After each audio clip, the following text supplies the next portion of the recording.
Nggih, baik. Saya izin memulai nggih. Assalamualaikum warahmatullahi wabarakatuh. Rabbi shrah li sadri wa yassir li amri wahlul 'uqdatam min lisani yafqahu qawli. Amma ba'du. Alhamdulillah, pertama-tama kita panjatkan puji syukur kehadirat Allah Subhanahu wa taala yang telah masih memberikan kita alhamdulillah nikmat sehat dan sempat untuk mengikuti kajian pada pagi hari ini. Dan salawat dan salam tak lupa kita haturkan kepada junjungan Nabi Muhammad SAW. Karena waktu sudah pukul 9, mari kita mulai saja untuk kajian rutin NA pada pagi hari ini dengan tema masih The 9 Golden Habit Series yang keempat, yaitu kebiasaan membaca Al-Quran. Kepada Ustadz Irfan, disilahkan.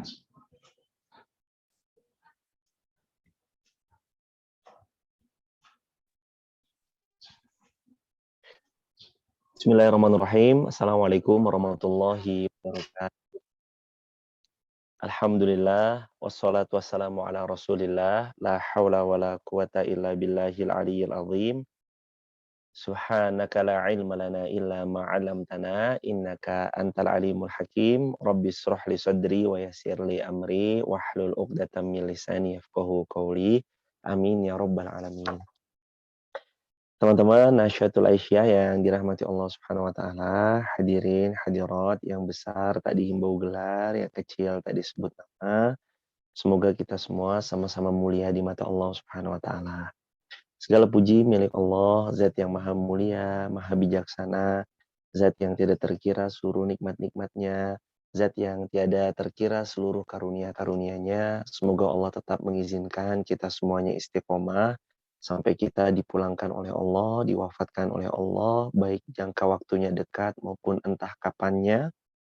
Tapi semoga kita bermohon agar kita diwafatkan dalam keadaan husnul khatimah. Kedua kalinya, sholawat juga bertangkaikan salam teruntuk baginda Rasulullah Muhammad Sallallahu Alaihi Wasallam. Allahumma sholli wa sallim wa zid wa an'im wa barik alaih. Masih bersama kitab yang ringan tapi powerful, kitab yang judulnya 9 Golden Habits, yakni tentang 9 kebiasaan emas, investasi meraih keuntungan besar, yakni syurganya Allah Subhanahu wa taala. Yang ditulis oleh langsung guru kami yang mana kami talaki kepada beliau, yakni Ustadz kami di Muallimin Yogyakarta, Ustadz Zaini Munir Fadholi. Beliau mengampu kami pada kelas 3, 4, 5, 2, 3, 4, 5, yang mana dulu beliau adalah guru kami di Pondok Pesantren Muallimin Yogyakarta. Mudah-mudahan ini menjadi pahala buat beliau sekeluarga besar, buat kita seluruh hadirin hadirat yang belajar ilmu dari tulisan-tulisan beliau ini, dan terlebih lagi Allah meridhoi ilmu ini mudah untuk kita amalkan dalam kehidupan sehari-hari. Teman-teman yang dirahmati Allah, pemuda-pemudi yang senantiasa semoga selalu dirahmati dan dijaga oleh Allah dimanapun berada. Kita masuk tidak terasa udah ke kebiasaan emas yang keempat, yakni bicara tentang membiasakan tadarus Al-Quran lebih dari 1 juz setiap hari dan khatam 1 bulan 1 kali. Diawali terlebih dahulu di sini dinukil oleh penulis, yakni Quran surah Yunus. Surah Yunus itu surah yang ke-10 di ayat-ayat yang ke-57. Wahai manusia sekalian, sesungguhnya telah datang kepadamu pelajaran dari Tuhanmu Allah dan penyembuh bagi penyakit-penyakit yang berada dalam dada dan petunjuk serta rahmat bagi orang-orang yang beriman. Sebelum nanti kita membahas tafsiran dari ayat ini, kenapa sih teman-teman yang dirahmati? Mohon maaf. Kenapa penulis menuliskan ayat ini sebagai ayat pembuka dalam kitab beliau dan di bab yang keempat ini? Yakni membiasakan tadarus Al-Quranul Karim lebih 1 juz setiap hari. Syukur-syukur lebih dari itu ya. Dan membiasakan untuk khatam Al-Quran 1 bulan 1 kali khatam. Di dalam ayat ini, ya ayuhannas, wahai manusia sekalian, qad ja'atkum mau'izah mir rabbikum wa syifa'ul lima fis sudur. Telah datang pada kalian yang pertama, mau'izah mir rabbikum. Apa sih makna mau'izah itu? Artinya telah datang kepada kalian pelajaran dari Rabb kalian Allah Subhanahu wa taala. Al-Qur'an itu mau'izah. Isinya adalah pelajaran demi pelajaran yang Allah hadirkan dalam kehidupan sebagai penghias supaya kita mengambil hikmah dan ibrah serta pelajaran dari apa yang Allah sampaikan. Nanti dalam Al-Quran itu banyak varian-variannya. Dia isinya sumber hukum, dia isinya syariat-syariat, dia isinya iqab, ancaman-ancaman, dia isinya juga beri pemberitaan-pemberitaan tentang apa yang akan terjadi di hari kemudian, dan segala bentuk macam kisah-kisah juga termaktub dalam Al-Quran. Jadi kalau ditanya, kitab apa yang paket komplit, kitab apa yang sempurna, kitab apa yang super duper mega bestseller, ya kitab itu bernama Al-Quranul Karim. Kitab di mana dibaca setiap harinya tidak kurang dari minimal 1 miliar pemeluknya. Terlebih lagi banyak orang yang mempelajarinya di luar bukan hanya Islam, tapi di luar daripada agama Islam banyak juga orang-orang yang mempelajari daripada Al-Quranul Karim. Dan ini termasuk bagian dari kebaikan Al-Quran itu sendiri, yang ia bisa saja dipelajari bukan hanya oleh pemeluknya, tapi juga dipelajari oleh orang-orang yang tidak atau belum memeluk agama Islam. Dan semakin keras orang akan berjuang mempelajari Al-Quran, maka semakin banyak ibroh-ibroh yang bisa dia dapatkan, karena Al-Quran itu sumber mau'izah hasanah. Teman-teman ketahui di Perancis, ada sahabat kami, alumni pondok kami yang sama juga, Pondok Mu'alimin Jogja, itu namanya Muhammad Hasbiansah Zulfahri, S1 UGM, S2 Perancis. Di Perancis baru saja kira-kira sekitar 3 pekan yang lalu kami ketemu di SDMBF Al-Askia. Kemudian kita ngobrol di Masjid Fatimatu Zahranya. Gimana pengalaman S2 di Perancis, terlebih lagi ada lockdown, terlebih lagi ada beragam macam pandangan-pandangan yang tersebar di sana. Ternyata ada informasi teman-teman yang kami langsung mendengarkan dari sahabat kami Hasbiansah Zulfahri yang kuliah S2 di Perancis. Di sana itu orang banyak mempelajari Al-Quran kemudian takjub dengan apa yang mereka pelajari. Jadi para profesor di Perancis mereka belajar Al-Quran kemudian takjub dengan apa yang mereka pelajari.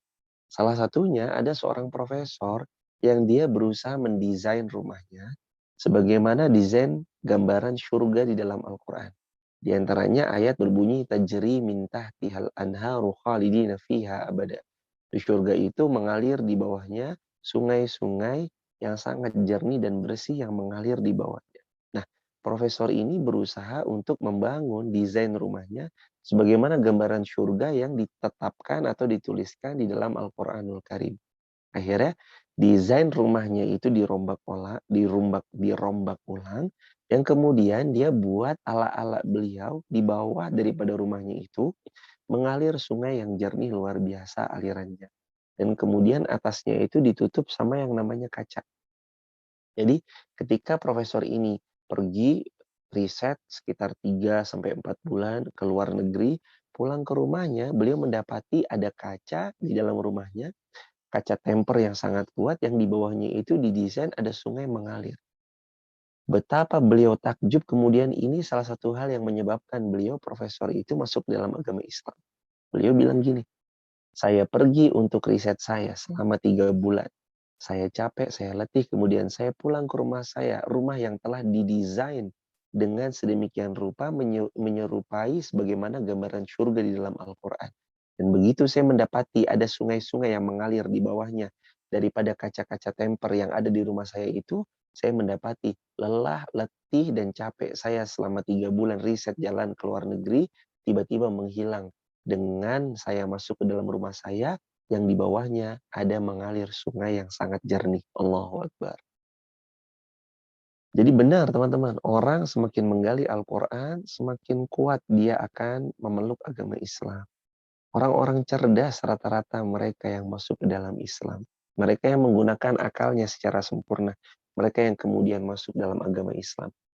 Mereka yang memaksimalkan diri mereka untuk terus mengambil mau'izah demi mau'izah min rabbikum. Sebagaimana yang dipaparkan Yunus ayat 57. Mau'izah min rabbikum. Quran itu isinya pelajaran dari Tuhan kalian. Kapan kita memaksimalkan otak yang Allah karuniakan, pikiran yang Allah telah berikan dalam kehidupan, kita akan dapati bahwa Islam adalah agama yang sangat indah untuk kita sama-sama peluk, kita yakini, kita imani, dan kita amalkan.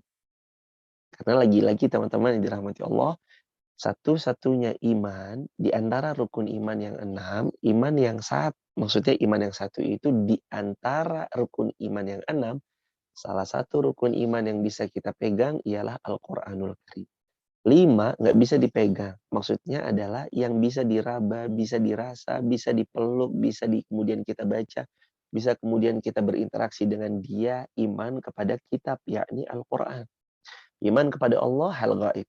Iman kepada malaikat, hal gaib tentunya. Iman kepada Rasul, Rasul yakni ada tapi kita belum berjumpa dengan beliau.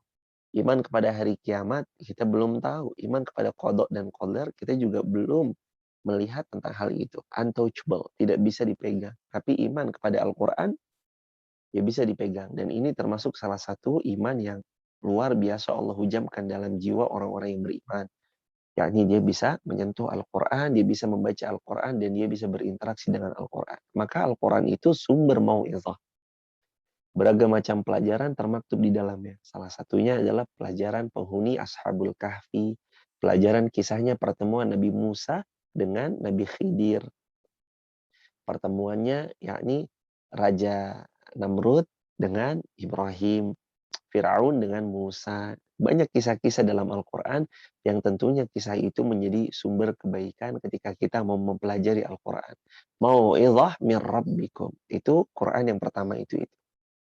Yang kedua, wa syifa'un lima fis sudur. Nah, teman-teman yang dicintai Allah Subhanahu wa taala.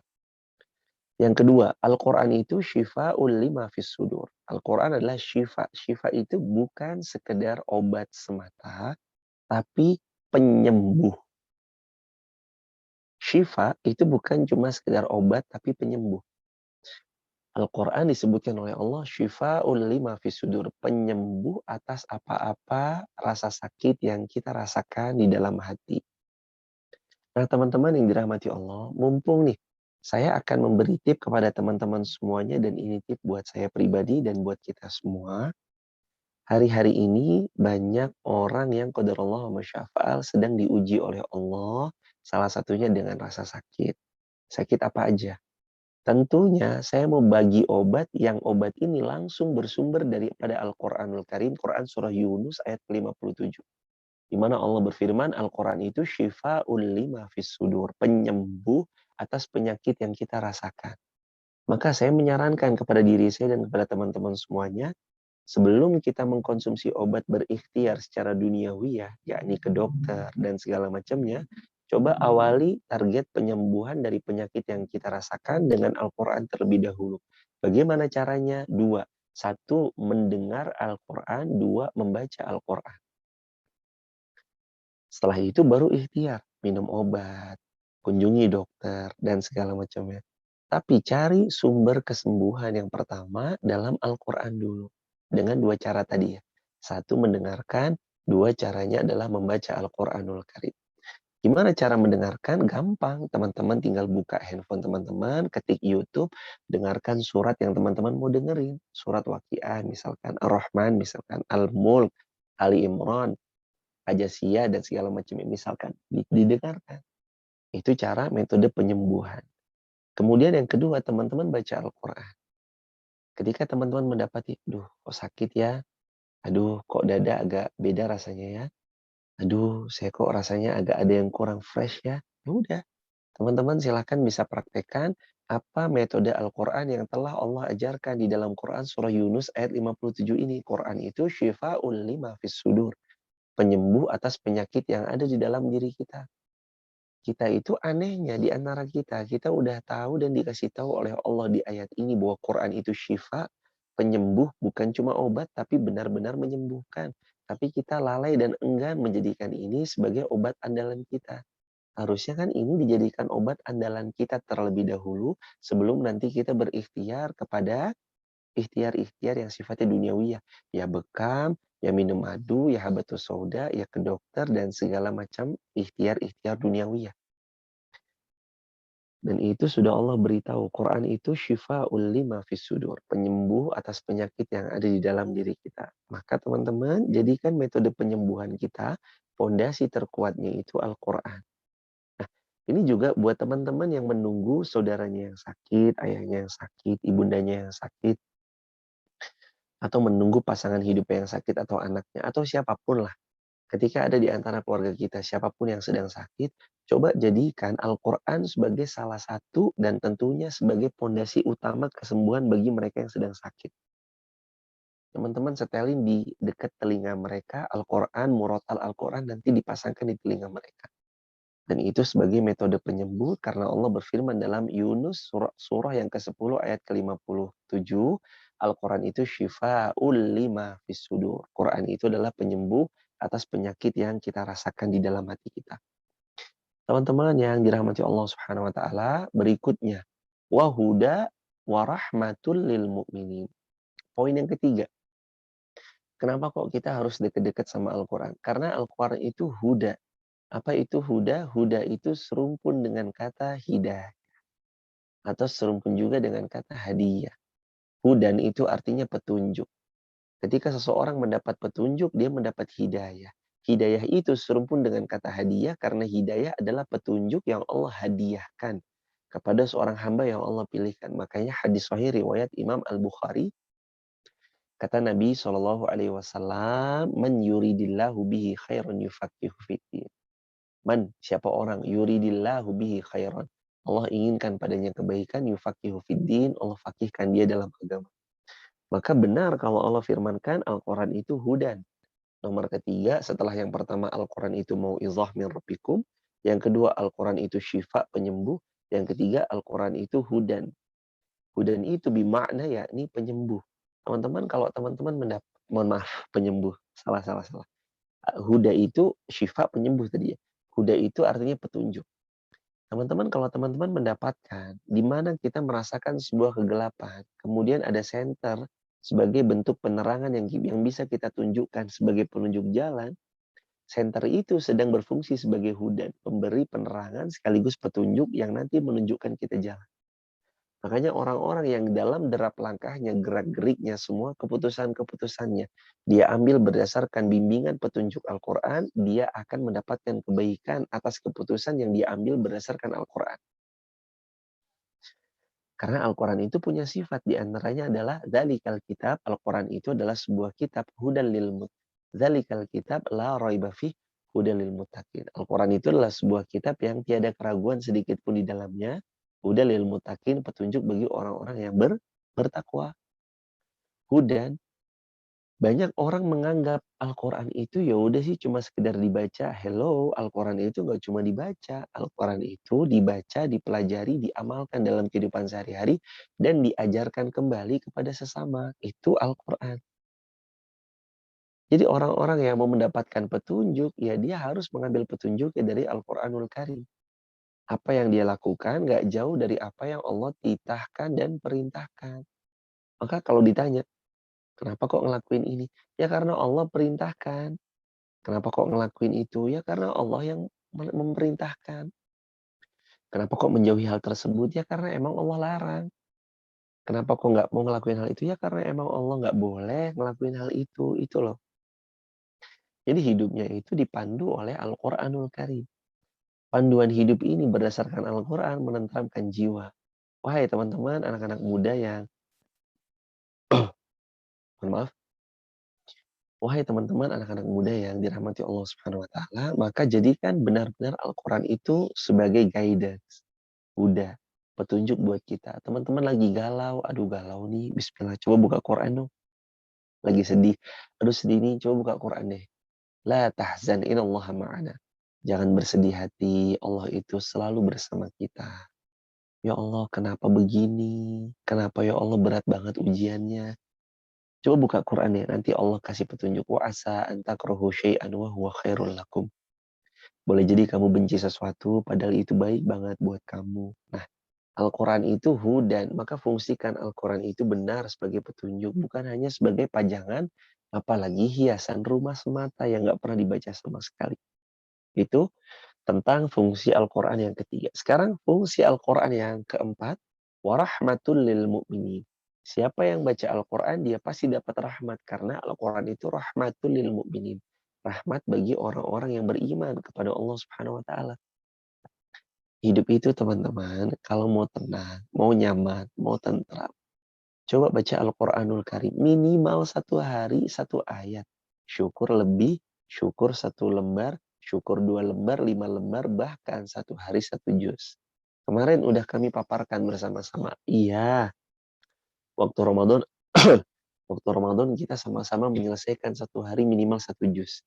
1 bulan 1 kali khatam Al-Quran. Kenapa nggak dilanjutin di luar daripada Ramadan? Harusnya kita melanjutkan semangat di Ramadan, kita bawa kemudian di sesudah Ramadan.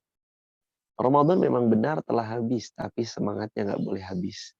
Dan ini Al-Quran kembali lagi fungsi yang keempat, Quran itu rahmatul lil mu'minin. Rahmat buat orang-orang yang beriman.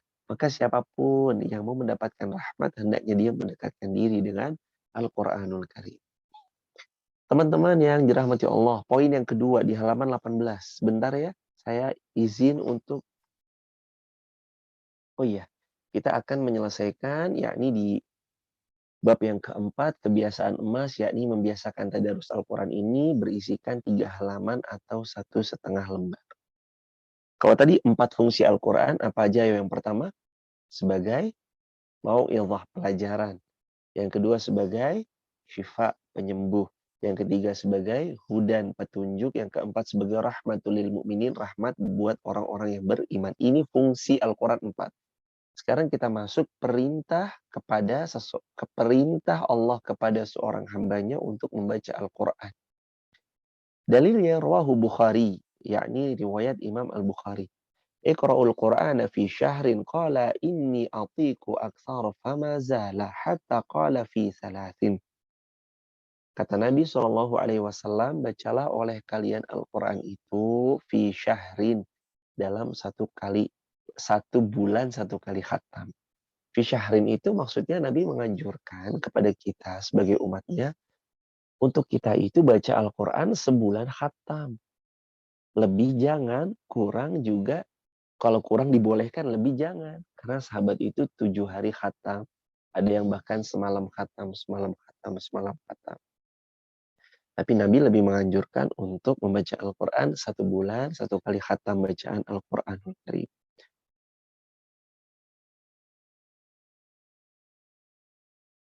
Kemudian ada sahabat yang Shallallahu Alaihi Wasallam mengatakan, ya Rasulullah, ini atiku aksaru famazala. Saya bisa ya Rasulullah menghatamkan 1 bulan itu berkali-kali khatam. Kemudian apa kata Nabi Shallallahu Alaihi Wasallam? Fi salasin. Ya kalau kamu bisa 3 hari khatam deh kalau begitu. Itu kata Nabi Shallallahu Alaihi Wasallam. Maksudnya sehari 10 juz, sehari 10 juz, sehari 10 juz. Rawahu Bukhari dengan sanad yang sahih. Jadi dari hadis ini teman-teman yang dirahmati Allah Subhanahu wa taala, anjuran kita menghatamkan Al-Qur'an itu adalah 1 hari minimal 1 juz. Syukur kalau kita bisa lebih dari 1 juz, 1 hari ya 10 juz. Jadi 3 hari khatam. Anjuran dari Nabi Shallallahu Alaihi Wasallam 1 bulan sekali khatam. Tapi kalau kita lebih bersemangat daripada itu ya 3 hari khatam. Yakni berarti kalau 3 kali khatam 1 bulan 10 kali khatam. Allah itu udah banyak banget. Bahkan saya pernah cerita ya teman-teman di TikTok, di platform sosial media yang kami miliki. Di TikTok baru-baru kemarin kami juga upload. Ada kisah salaful ummah yang beliau jelang wafatnya dikhawatirkan oleh putra-putrinya yang berkumpul sedih atas semakin tingginya demam ayahandanya. Ayah, jangan tinggalkan kami. Begitu kata anak-anaknya.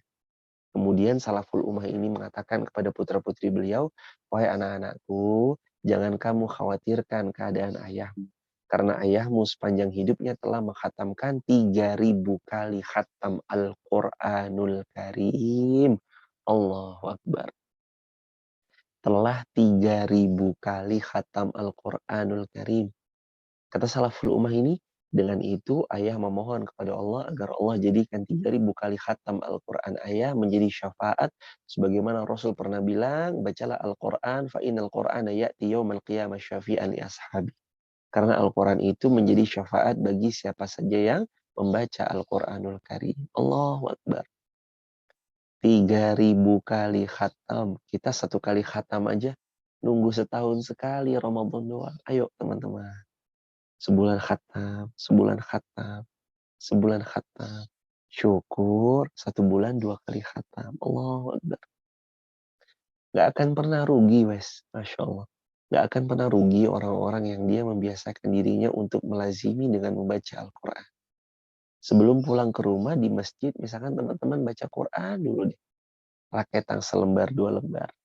Gak kurang 2 lembar, 3 lembar. Gak kurang syukur-syukur sampai 1 juz.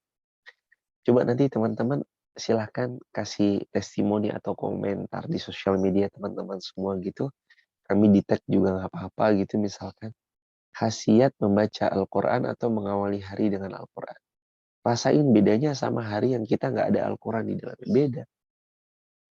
Berkahnya beda, waktu terasa lebih banyak yang bisa kita lakukan, itu beda. Powerful. Quran itu powerful banget. Dan ini termasuk bagian daripada anjuran Rasul Shallallahu Alaihi Wasallam. Khatamin Quran ya 1 bulan 1 kali. Kalau bisa lebih dari itu ya 3 hari sekali. 1 bulan 10 kali. Tapi 1 bulan 1 kali itu normal. Standar kalau bahasa kita SOP-nya dari Nabi ya.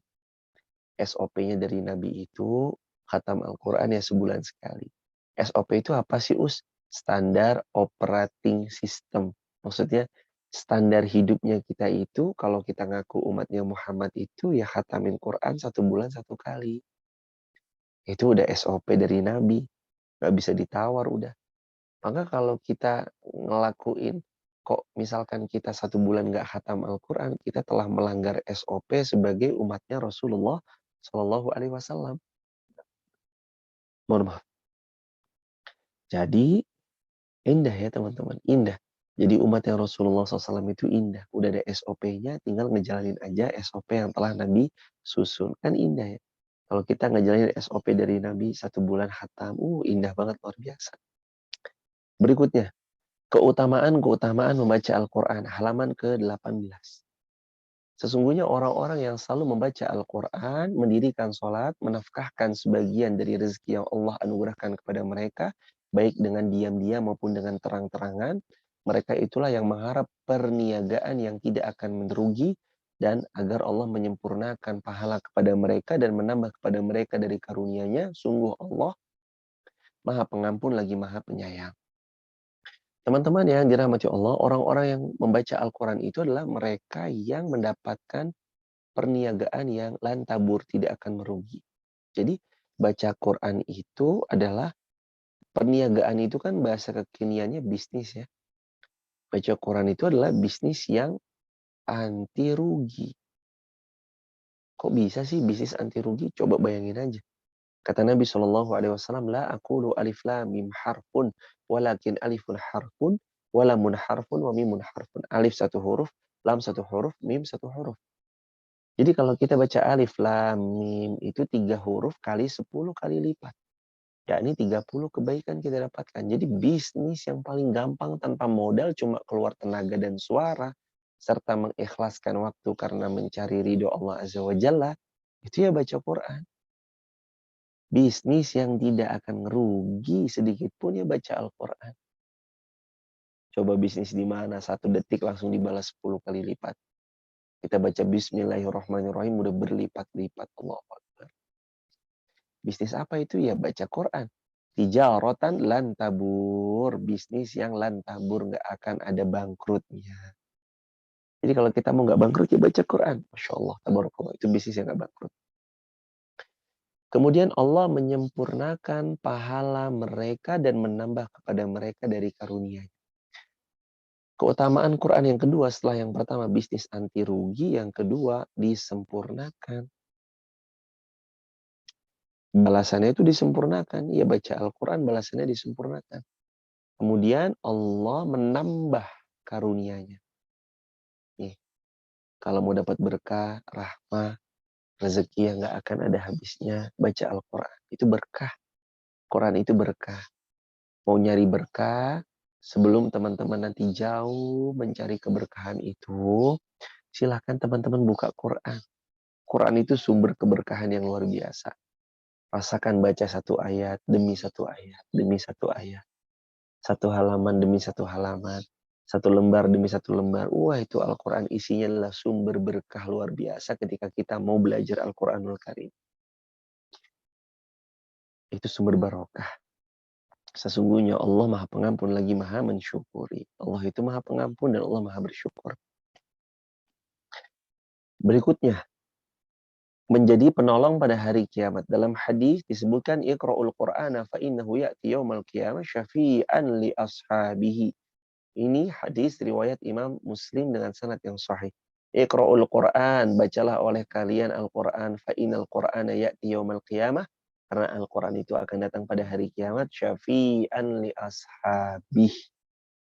Pemberi syafaat bagi siapa saja yang mereka membaca Al-Quran tersebut. Jadi kalau teman-teman yang dirahmati Allah pengen dapat syafaat di hari kiamat, baca Al-Quran. Quran itu syafaat. Teman-teman sedekah, sedekah itu ya syafaat. Teman-teman gaul sama orang soleh itu ya syafaat.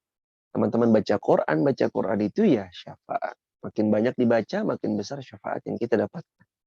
Makanya bacalah Al-Quranul Karim agar kita mendapat syafaat. Berikutnya Allah memberi pahala 10 kebaikan. Ini yang tadi saya baca ya. Man qara'a harfan min kitabillah. Siapa yang membaca satu huruf aja dari kitabnya Allah. Falahu bihi hasanah. Maka baginya satu kebaikan. Wa hasanatu bi asyri amsalihah. Dan satu kebaikan itu Allah lipat gandakan kali 10 kali lipat. La aqulu alif lam mim harfun walakin alifun harfun walamun harfun wa mimun harfun. Kata Nabi SAW, aku tidak mengatakan alif lam mim itu satu huruf, akan tetapi alif satu huruf, lam satu huruf, mim satu huruf. Jadi seperti yang tadi kami utarakan, alif lam mim aja udah dapat 30 kebaikan. Yasin dapat 20 kebaikan. Karena setiap satu hurufnya dibalas 10 kali lipat. Nah kalau satu juz, berapa itu? Dan itu termasuk kebaikan Allah Subhanahu wa taala yang Allah berikan kepada para hamba-hambanya Allah Subhanahu wa taala. Ini bicara tentang kebaikan Al-Qur'anul Karim. Kemudian D, poin yang ke-D atau poin yang keempat. Keutamaan yang keempat membaca Al-Quran adalah mengantarkan seseorang menjadi sebaik-baik manusia.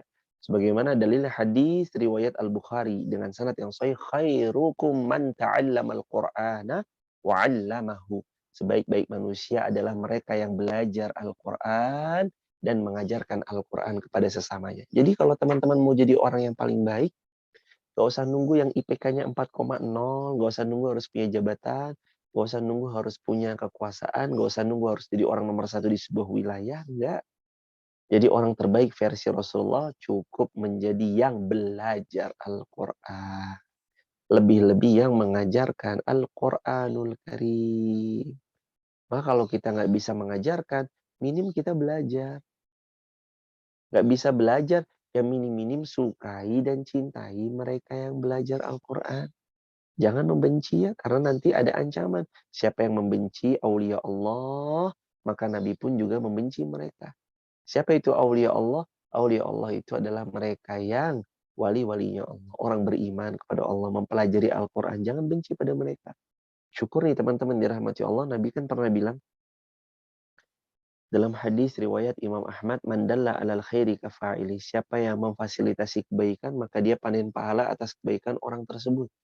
Jadi kami juga menyarankan untuk diri kami dan untuk kita bersama-sama, kalau teman-teman bisa menjadi fasilitator di dalam memfasilitasi dakwah, memfasilitasi orang-orang yang belajar Al-Quran, silakan coba teman-teman fasilitasi itu semuanya. Kembali mengulang pelajaran kita yang terlebih dahulu, yakni pelajaran tentang memfasilitasi kebaikan. Teman-teman luar biasa loh, pahala memfasilitasi kebaikan itu besar luar biasa. Di antaranya adalah kita panen pahala seperti orang yang mengamalkan. Jadi kalau ada orang belajar Al-Quran, kita fasilitasi tempatnya, fasilitasi Qurannya, fasilitasi berasnya, fasilitasi air putihnya, fasilitasi sarana prasarananya, pembangunan masjidnya, kayak pembangunan pondok pesantrennya, kayak atau apapun ya, yang teman-teman bisa fasilitasi, coba ikut andil dalam fasilitasi tersebut. Dan itu ikut andil dalam fasilitasi tersebut itu Masya Allah. Tentu itu jadi amal jariah yang kelak juga akan menjadi tijaratan lan tabur, perniagaan yang tidak akan mendapat kerugian karena selalu untung. Begitu teman-teman yang dirahmati Allah.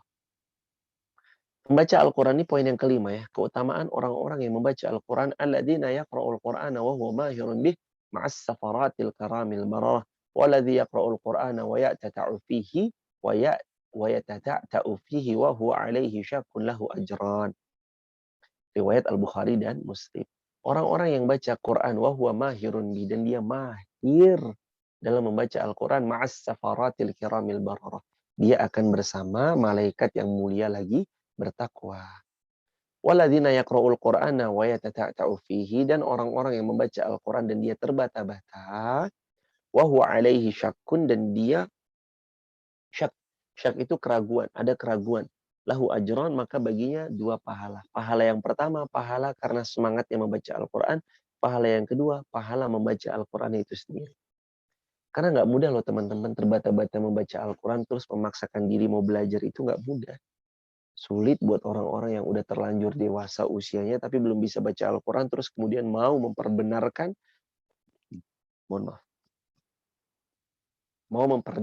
dan mau mempelajari bacaan Al-Quran supaya jadi bagus.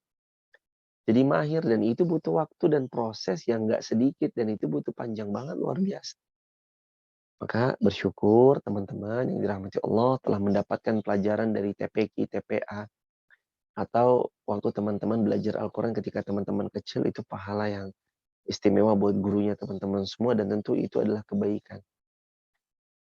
Dan buat teman-teman yang qadarullah masyafa'al sampai usia yang sudah setua ini, katakanlah ya, kita udah seremaja ini atau sedewasa ini belum bisa baca Al-Quran, jangan patah arang, jangan patah semangat, jangan putus asa, tetaplah bagi kita untuk belajar Al-Quranul Karim. Tetaplah bagi kita untuk belajar Al-Quranul Karim, karena belajar itu tidak ada batas usianya. Sampai kita diwafatkan oleh Allah, kita tetap dianjurkan untuk belajar dan terus belajar sampai kita diwafatkan oleh Allah Subhanahu wa Ta'ala. Begitu teman-teman yang dirahmati Allah. Bicara berikutnya yakni perintah tentang membaca Al-Quran dengan tartil. Warattilil Qur'ana tartila, dan bacalah Al-Quran itu dengan perlahan-lahan. Nah, teman-teman yang dirahmati Allah Subhanahu wa Ta'ala, bicara tentang warattilil Qur'ana tartila, bacalah Al-Quran dengan tartil, itu maksudnya adalah dikatakan oleh Al-Imam Ali. Maksudnya adalah sahabat mulia Ali bin Abi Thalib radhiyallahu anhu, bahwasanya Ali bin Abi Thalib mengatakan maksud daripada tartil itu tiga. Satu, hak hurufnya ditunaikan. Dua, dibaca dengan tartil perlahan-lahan.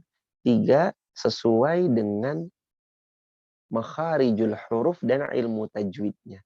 Ini yang dikatakan oleh sahabat mulia Ali bin Abi Thalib. Harus sesuai tajwid, harus sesuai makharijul huruf, dibacanya perlahan-lahan. Nah, dibolehkan oleh sebagian ulama bagi mereka penghafal Al-Quran, kalau mereka mau murojaah, mereka boleh membacanya menggunakan metode mushaf hadar. Mushaf hadar itu metode cara baca Al-Quran dengan cara cepat. Baca cepat. Baca cepat itu nanti teman-teman bisa buka di YouTube ya. Syekh Ahmad Diban.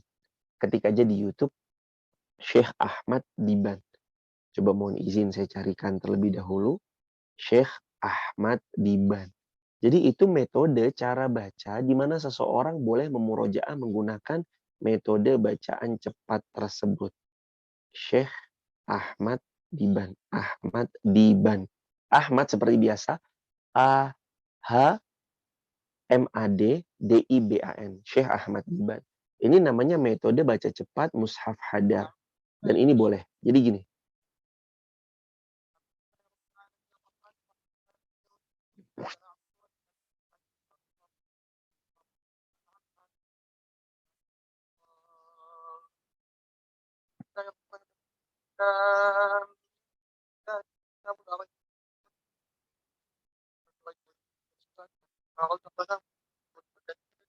Nah, teman-teman barusan dengar ya, qadarullah masyafa'al, saya setelkan. Saya dekatkan tadi ke mic ini barusan. Nah, itu salah satu metode yang juga dibolehkan oleh sebagian ulama bicara tentang metode membaca cepat dari seseorang hafiz Quran yang mau murojaah. Ingat ya teman-teman, ini dipakai untuk murojaah bagi mereka hafiz Al-Quran. Tidak untuk digunakan ketika mengimami sholat. Allahu Akbar, bismillahirrahmanirrahim, alhamdulillahirrahmanirrahim, amin. Enggak, bukan itu. Kalau sholat ya tetap waratilil Qur'ana tartila. yang tartil, yang baik ketika mengimami sholat. Tapi ketika murojaah sendirian, murojaah hafal Al-Quran, karena banyak waktu yang harus dibagi, waktu untuk keluarga, waktu untuk anak, waktu untuk bekerja, mencari nafkah, dan segala macamnya, itu boleh menggunakan metode mushaf hadar. Boleh menggunakan metode mushaf hadar. Ini sebuah metode baca cepat daripada Al-Quran untuk mengejar murojaah hafalan dari target-target bagi seorang hafiz yang ia mau kejar. Biasanya seorang hafiz Al-Quran itu satu hari murojaah 5 juz. Ada yang 6 juz. Jadi 5 hari khatam, 5 hari khatam, 5 hari khatam. Biasanya begitu. Atau bahkan ada yang 10 juz ya. Tapi setahu kami itu satu hari 5 juz. Para hafiz Al-Quran itu murojaah. Dan ini boleh dipakai. Metode mushaf hadar namanya. Metode dengan cara baca Al-Quran yang cepat. Itu disebut dengan metode hadar. Mushaf hadar. Membaca cepat Al-Quran. Tadi dalilnya Quran surah Al-Muzammil ayat yang keempat ya teman-teman dirahmati Allah. Warattilil Qur'ana tartila. Bacalah Al-Quran dengan tartil, dengan perlahan-lahan. Yang kata Imam Ali, kata Ali bin Abi Thalib, sahabat mulia radhiyallahu an, bacalah perlahan-lahan, bacalah dengan tartil, bacalah dengan perlahan-lahan, bacalah dengan makharijul huruf, hak hurufnya tertunaikan, dan bacalah dengan tajwid yang benar. Kalau ikhfa ya ikhfa, idgham ya idgham, qalqalah ya qalqalah, mat asli ya mat asli, mat arid li sukun ya mat arid li sukun, dan segala macamnya.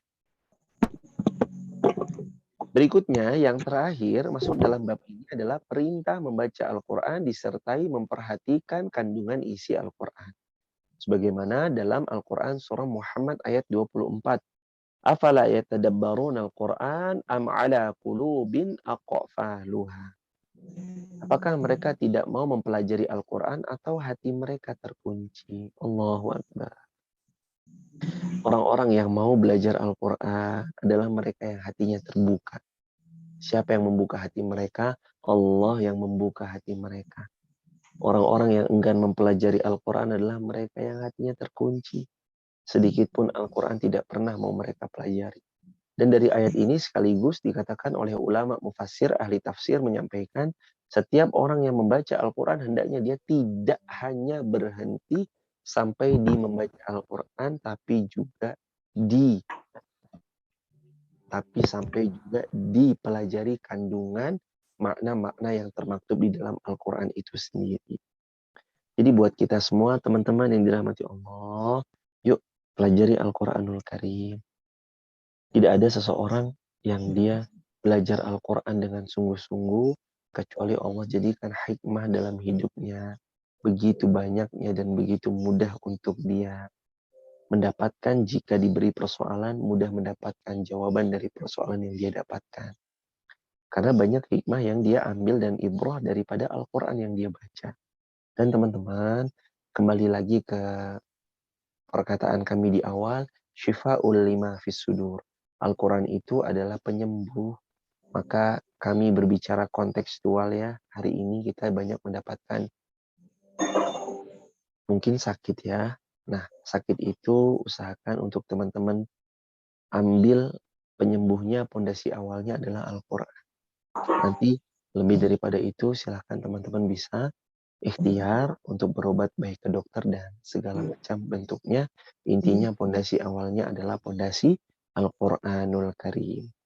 Seperti biasa teman-teman yang dirahmati Allah, karena sekarang sudah tinggal 14 menit lagi, sudah jam 9.46, kita akan adakan sesi tanya jawab, question and answer. Untuk teman-teman yang mau mengkoreksi, menambahkan, silakan koreksi dan tambahkan, disematkan di kolom komentar. Jika ada di antara teman-teman yang mau bertanya juga silakan pertanyaannya disematkan di kolom komentar.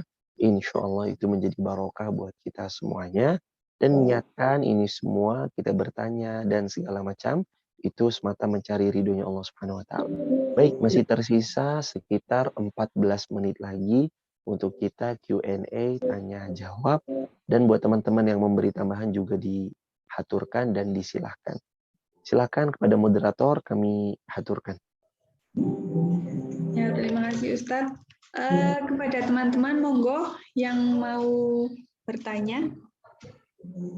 boleh ditulis di kolom chat atau bisa raise hand, disampaikan langsung kepada Ustadz. Monggo teman-teman.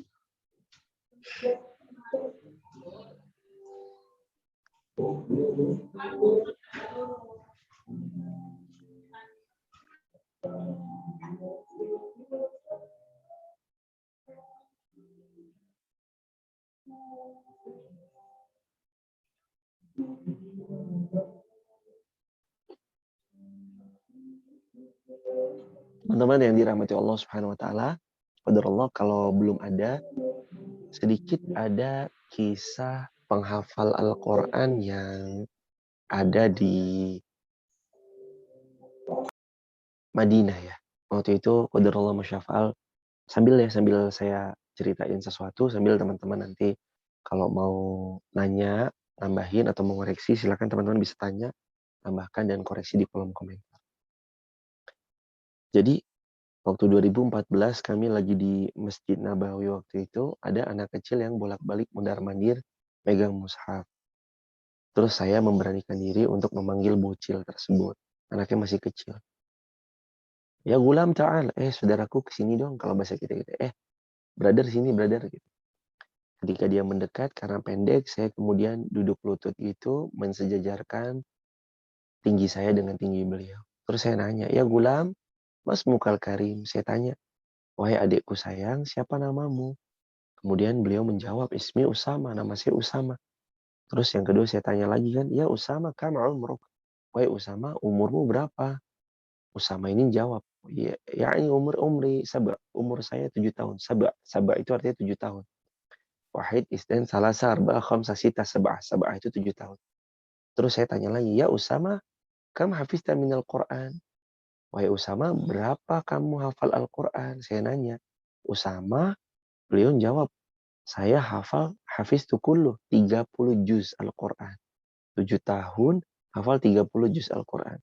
Kemudian saya berusaha cari tahu, aina abuk, di mana bapakmu? Itu Abi, itu bapak saya di sana. Saya kemudian merapat, ngobrol sama bapaknya waktu itu di Masjid Nabawi, pakai bahasa Arab. Pak, ini anaknya kok, Masya Allah, tabarakallah, bisa hafal Al-Quran umur 7 tahun. Gimana caranya? Yang pertama beliau jawab, ini taufik dari Allah, pertolongan Allah Subhanahu wa taala, anak saya hafal Al-Qur'an. Adapun ikhtiar saya adalah membawanya ke Masjid Nabawi setiap sebelum asar sampai isya. Jadi dari sebelum asar sampai isya itu beliau fokus belajar Al-Qur'an di Masjid Nabawi. Talaki sama ulama. Jadi di tiang-tiang Masjid Nabawi itu ada ulama yang nanti penghafal Al-Quran cilik di sini spotnya, penghafal Al-Quran remaja di sana spotnya, penghafal Al-Quran yang dewasa-dewasa di sana spotnya. Itu ada spot masing-masing. Dan itu penghafal Al-Quran cilik, ada gurunya, talaki, jadi mereka ngafalin Al-Quran dari sebelum asar sampai isya.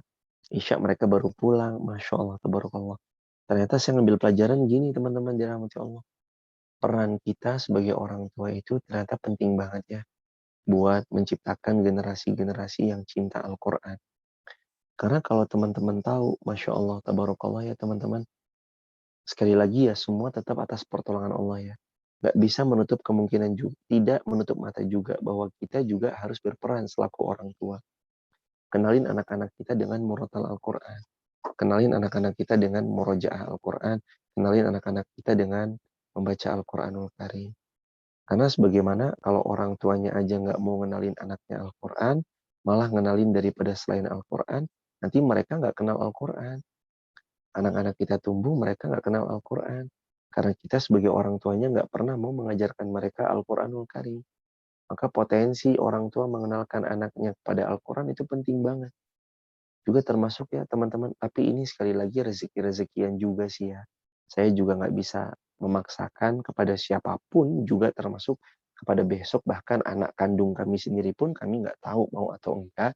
Tapi yang jelas teman-teman dirahmati Allah, kalau teman-teman nanti anaknya bisa di pondok pesantren kan, kami lebih menyarankan anaknya untuk di pondok pesantren kan. Kenapa? Karena di pondok itu tetap beda ya teman-teman. Yang mondok sama yang nggak mondok tetap emang beda ya. Mondok itu Masya Allah, tabarakallah, benar-benar emang didesain untuk dekat sama Al-Quran, terutama pondok-pondok tahfizul Quran, PPTQ atau pondok pesantren tahfizul Quran yang memang fokusnya adalah untuk mencetak penghafal Al-Quran. Tentang masalah nanti lulus pondok mau jadi apa? Oh, tenang aja. Orang lulus pondok itu bisa banyak hal kok. Lulus pondok bisa jadi insinyur ya ada, arsitek ya ada. Lulus pondok jadi kiai ya banyak. Lulus pondok jadi dokter ya teman kami juga banyak. Lulus pondok jadi polisi, TNI ya teman kami juga banyak. Gak usah khawatir lah. Anak kita di pondok nanti bakal jadi apa, gak usah khawatir. Allah yang jamin intan surullah yansurkum. Surah Muhammad ayat yang ke-7. Apabila kita menolong agama Allah, Allah yang nanti akan menolong kita. Jadi buat teman-teman yang anaknya sebentar lagi masuk pondok pesantren, kita ikhtiar aja teman-teman. Kalau anak kita mau dimasukin pondok, alhamdulillah. Kalau nggak mau, ya nggak apa-apa, nggak masalah. Insya Allah di luar kita juga berdoa sambil mengawasi mereka. Di luar pondok pun mereka menjadi anak-anak yang insya Allah bermanfaat bagi banyak umat insya Allah. Tapi kenapa kok tadi kami begitu menyarankan di pondok? Karena emang pondok itu ya luar biasa, ketatnya luar biasa. Di pondok itu haram bawa handphone. Jadi anak-anak kita itu nggak bawa handphone, kalau ketahuan ya disita. Kadang terus kemudian handphonenya dibalikin, kadang kemudian handphonenya dihancurin. Tapi intinya adalah orang tua mendidik anak mengarahkan untuk fokus menghafal Al-Quran itu penting perannya. Dimana kalau orang tua bisa mengarahkan di pondok yang spesifik memang tujuannya menghafal Al-Quran, dia bisa mengarahkan anaknya ke pondok. Tapi kalau enggak, ya sudah, qadarullah wa masyafa'al, itu memang sudah yang Allah kehendaki. Karena enggak semua anak mau dipondokin. Enggak semua orang mau dipondok. Orang tuanya yang penting sudah ikhtiar. Nanti masalah anak itu qadarullah enggak betah terus kemudian minta keluar, ya sudah enggak apa-apa, yang penting orang tua sudah ikhtiar. Dan itu nggak bisa dipaksa ya teman-teman. Masuk pondok itu nggak bisa dipaksa. Dan alasan juga kenapa qadarullah yuk bareng-bareng. Mudah-mudahan kita bermohon pada Allah anak-anak kita masuk pondok semuanya. Gimana ngomongnya? Bingung saya juga ngomongnya. Mirisnya pergaulan. Itu aja sih. Sedihnya pergaulan di zaman sekarang ini. Ada perempuan yang udah, mohon maaf, MBA, merit, bay, aksiden, kecelakaan dia. Keluar-keluar, pegangan tangan udah kayak hal biasa banget itu. Laki-laki perempuan goncengan. Beberapa waktu yang lalu juga kami naik ke salah satu gunung, ya lebih tepatnya mungkin 2013, 2014 gitu. Di sana itu banyak tenda-tenda yang waktu itu kami lihat, itu banyak deh kayaknya anak-anak muda, satu tenda itu laki perempuan yang mirisnya, kayaknya itu mereka tuh belum nikah deh. Habis kayak masih bocil-bocil gitu. Nah itu kan miris banget kan. Pergaulan-pergaulan yang model-model begini kan miris banget. Bagaimana cara menangkalnya? Ya salah satunya pondokin anak-anak kita, pondokin keturunan-keturunan kita. Insya Allah kalau di pondok mereka laki-laki semua lah. Yang perempuan juga seperempuan semua. Sekali lagi ya teman-teman, kalau mau. Karena nggak semua anak mau dipondokin. Kembali ke topik tadi, kisahnya Usamah, ya Usamah itu salah satu kisah yang mudah-mudahan jadi ibrah buat kita semua, bahwa peran orang tua, kita sebagai orang tua juga penting perannya membersamai putra-putri kita. Barakallahu fikum. Ini ya teman-teman, 5 menit, 4 menit, ada yang mau ditanyakan? Silakan. Silakan kepada teman-teman yang mau bertanya. Monggo.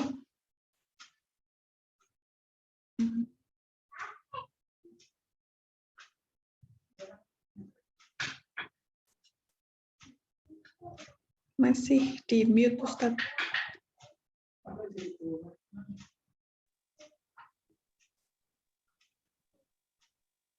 Sudah ada, Mbak? Belum. Alhamdulillah.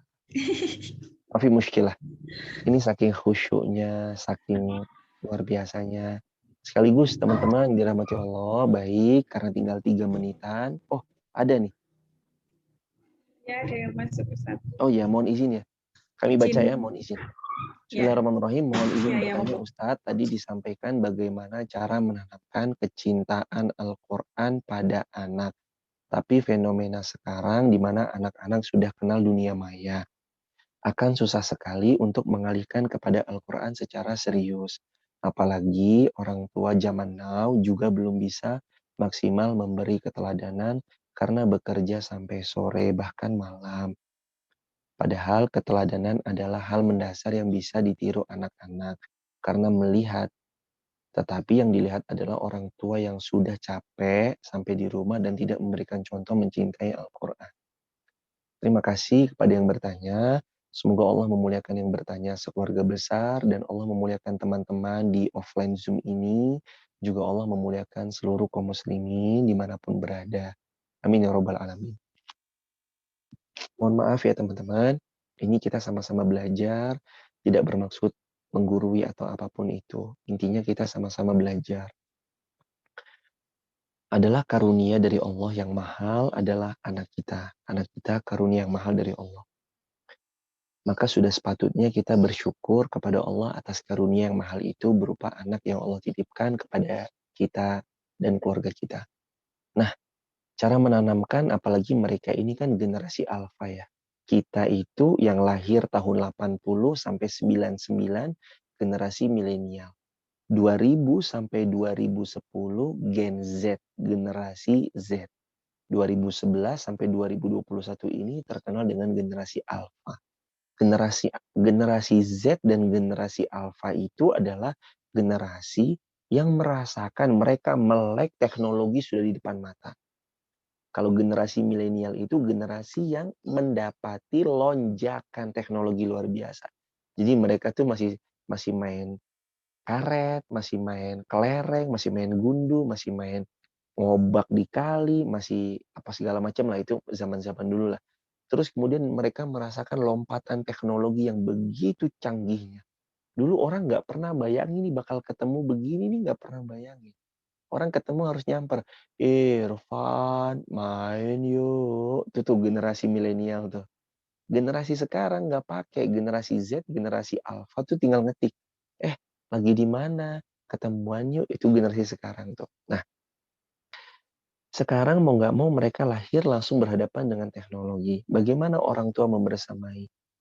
Mohon izin, semoga ini jadi pelajaran buat kita bareng-bareng. Bismillah, kalau bisa diblokir semua tayangan-tayangan yang selain daripada Al-Quran, diblokir. Atau orang tua mau nggak mau dengan strict harus memaksa anaknya menonton tayangan hanya Al-Quran saja. Contoh misalkan tayangan Al-Quran misalnya Hafiz Indonesia di YouTube. Nak, kamu cuma nonton Hafiz Indonesia di YouTube ini aja. Emang harus dipaksa dan orang tua harus tega. Harus tega, nggak boleh nggak tegaan. Nggak tegaan Ustadz, nggak. Harus tega. Begitu anak kita mencet tayangan kartun di YouTube, balikin lagi. Nggak, cuma boleh nyetel murotal Quran di YouTube. Harus tega. Coba praktekkan. Harus tega. Dan saat nanti qadarullah masyafa'al kita pergi bagaimana? Handphone tarik semuanya, simpan. Ini dipola dari anak kita masih kecil tuh udah dipola kayak gitu teman-teman. Dan mohon maaf ya, mohon maaf banget. Biasakan jangan kasih handphone untuk anak kita diem. Wah, ini anak rewah banget sih, rewel banget. Udah nih kasih handphone aja udah. Terus kemudian dia main apa segala macam. Biasain jangan begitu. Mereka nangis, biarin mereka nangis. Tunggu sampai mereka diem ya biarin lama. Dia tuh diemnya dikasih handphone terus main game. Jangan. Ini biasanya bermula, teman-teman dirahmati Allah, anak kita nangis paling sejam 2 jam, tapi begitu dia kena handphone, rusak ya rusak teman-teman. Apalagi udah kenal tayangan-tayangan yang mohon maaf seperti kartun-kartun dan segala macamnya. Jadi kalau bisa jangan kasih tayangan, walaupun kartun Islami Ustadz, ya ini kembali ya, mohon maaf sekali lagi ini kembali. Kalau bicara kita mau tentang Al-Quran, maka kartun pun kalau bisa jangan. Apapun kartunnya kalau bisa jangan. Only Al-Quran. Saya kalau boleh kasih opsional, saya sarankan. Setelin Humaira Official, ketik aja Humaira Official. Itu beliau juara 2 Hafiz Indonesia. Kemudian ketik aja Anissa Hafiz Indonesia. Anissa itu juara satunya. Ini dua perempuan ini, Masya Allah bacaannya bagus banget, masih kecil. Anissa sama Humairah. Setelin itu aja anak-anak kita deh. Setelin itu aja. Nih seperti Humairah ya kalau perempuan anaknya. Ntar kalau laki-laki setelin yang laki-laki. Gitu. Tujuannya apa? Yang laki-laki setelin misalkan Muzammil atau siapa gitu. Setelin aja itu. Kalau perempuan Humairah atau Anissa. Itu cara kita mengkondisikan. Anak juga dikondisikan oleh orang tua. Bagaimana orang tua mengkondisikan? Salah satunya adalah dengan cara mereka kita paksa untuk memang mendengarkan Al-Quran dan menghindari yang namanya kartun-kartun dan sejenisnya. Tentang orang tua yang sibuk bekerja, tadi kami sarankan orang tua yang sibuk bekerja, emang handphone kalau bisa ditarik dulu. Takutnya mereka akses yang enggak. Ya namanya waspada kan boleh dong. Buruk sangka sih enggak, tapi waspada itu boleh. Begitu teman-teman dirahmati Allah. Semoga Allah karuniakan pada kita generasi-generasi penghafal Al-Quran. Amin ya rabbal alamin. Itu ya ibu yang bertanya, semoga menjawab. Allahu a'lam bishawab. Rabbana 'alaika tawakkalna wa ilaika anabna wa ilaikal masir. Rabbana atina min ladunka rahmah wa hayyi lana min amrina rasyada. Allahumma inna na'udzubika minal barasi wal jununi wal juzami wa min sayyi'il asqam. Rabbana atina fid dunya hasanah wa fil akhirati hasanah wa qina adzabannar. Alhamdulillahi rabbil alamin. Semangat teman-teman. Semoga sehat, lancar, berkah, tetap semangat, istiqomah sampai husnul khatimah. Subhanakallahumma bihamdika asyhadu an la ilaha illa anta astaghfiruka wa atubu ilaik. Mohon izin pamitan dulu. Barakallahu fikum. Kami kembalikan kepada moderator. Assalamualaikum warahmatullahi wabarakatuh. Waalaikumsalam warahmatullahi wabarakatuh. Jazakumullah khairan katsiran kepada Ustadz Irfan yang telah memberikan kita ilmu pada pagi hari ini. Semoga kita semua, Ustadz, kami, dan semua yang rekan-rekan yang bergabung pada hari ini selalu diberikan kesehatan dan kesempatan lagi oleh Allah untuk bisa minggu depan, insya Allah kita bergabung lagi dalam Karina, masih di seri selanjutnya, yang kelima insya Allah. Terima kasih kepada rekan-rekan yang sudah bergabung. Selamat melanjutkan aktivitasnya. Kami akhiri. Wassalamualaikum warahmatullahi wabarakatuh.